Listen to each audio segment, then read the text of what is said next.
Hey everyone, so I have a question because this is actually something I've been thinking of for a while now. Since I lived in New York, and because I live, I'm from Texas. I'm from Texas, small town Texas, smallish town, Lubbock, holla, Texas Tech. But I'm from a small town where, God bless it, like the town is a segregated town. It really, kind of literally is. There's something called Avenue Q, which separates, in essence, the real estate of the black people and the white people. It's sad to see and know, but the white people of my hometown don't really have to see color every day. So when I moved to New York, I'm surrounded by all the different cultures, and and I thought for a long time that I was being as good a person or advocate for any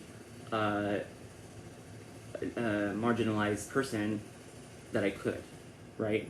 But I've been having a lot of these questions like, should I have done this? Should I have done that differently? When I'm having conversations with people of different cultures than myself, and that's including like just New Yorkers.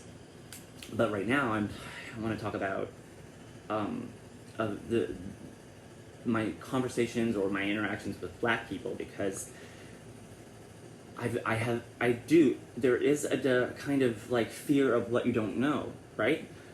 Growing up, I wasn't taught things like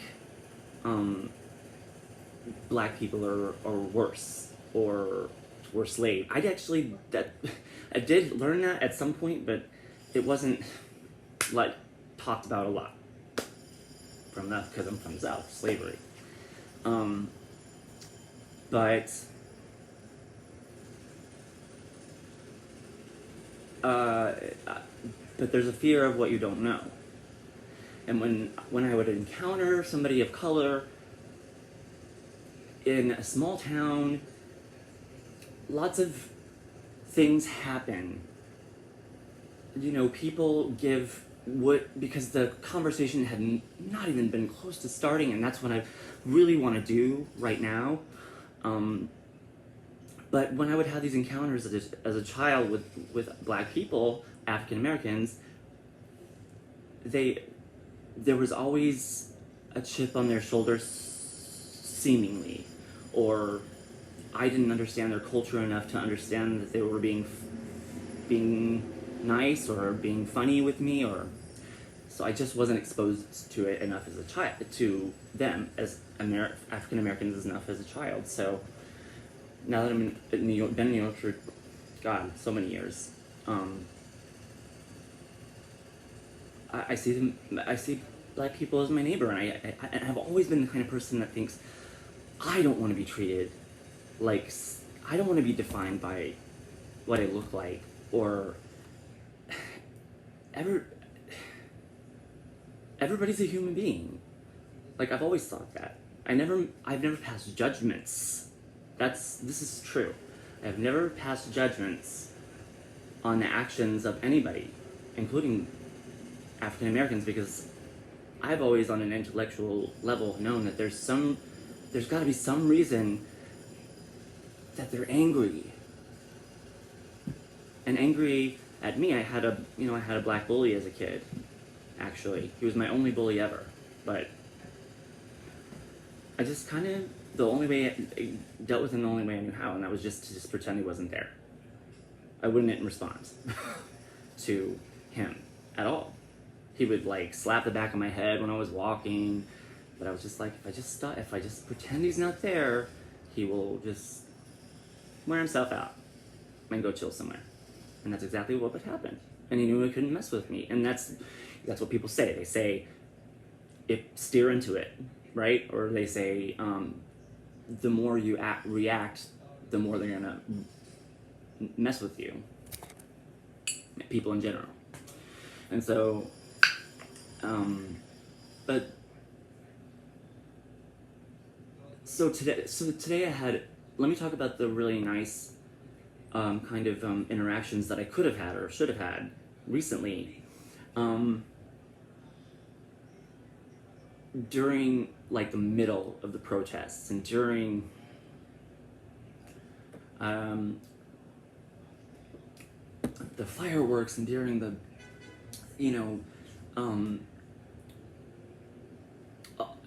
all of everything that was happening this summer.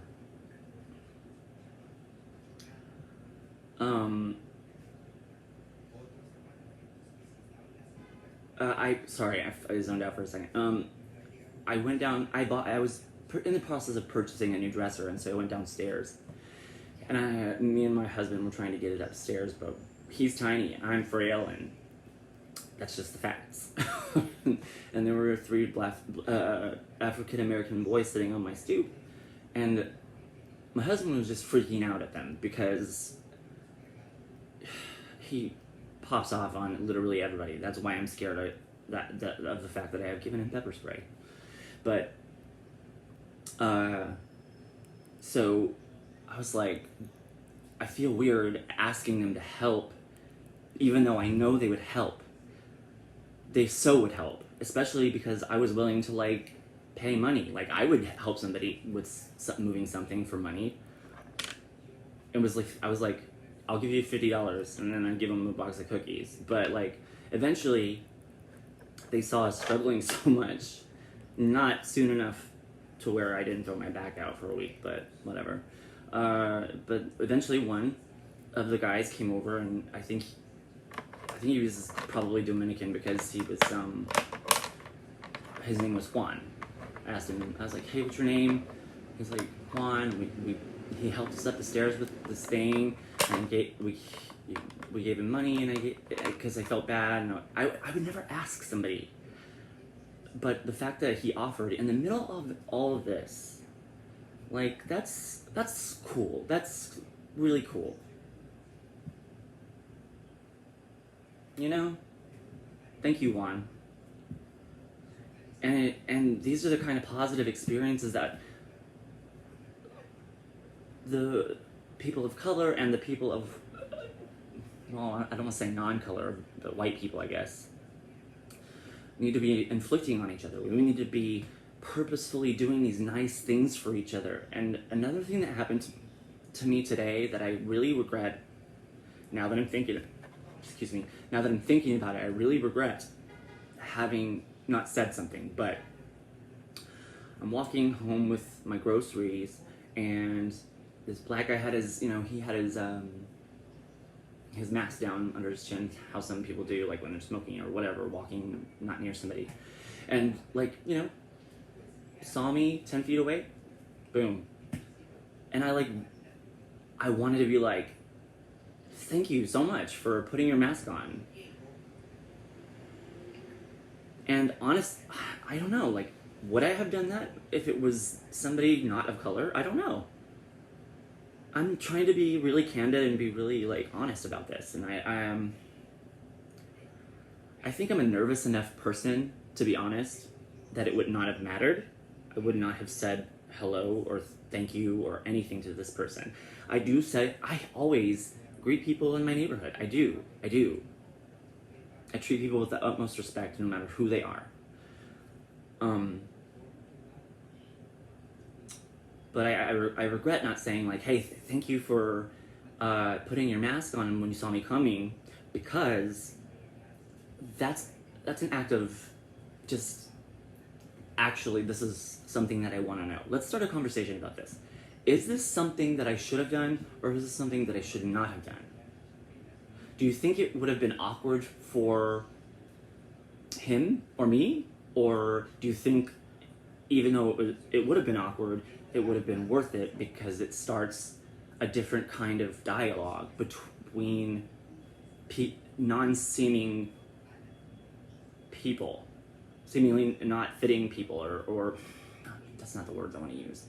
The people who wouldn't normally speak to one another. Somebody give me a word for that at some point.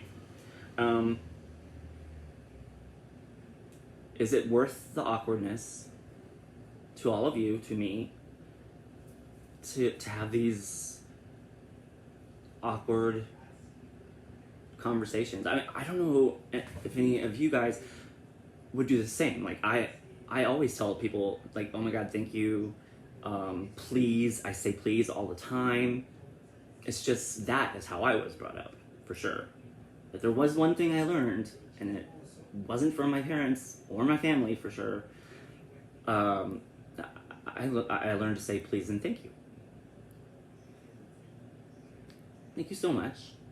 And I hear that around my block too. People are very polite around here, except for lately there's some shenanigans, but you know, it's New York and in 2020, shit, right?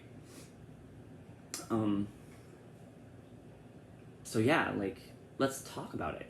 Tell me about your experiences. Like, have you had an experience where you wanted to have a conversation with somebody, and go out there and start trying to have these conversations as well.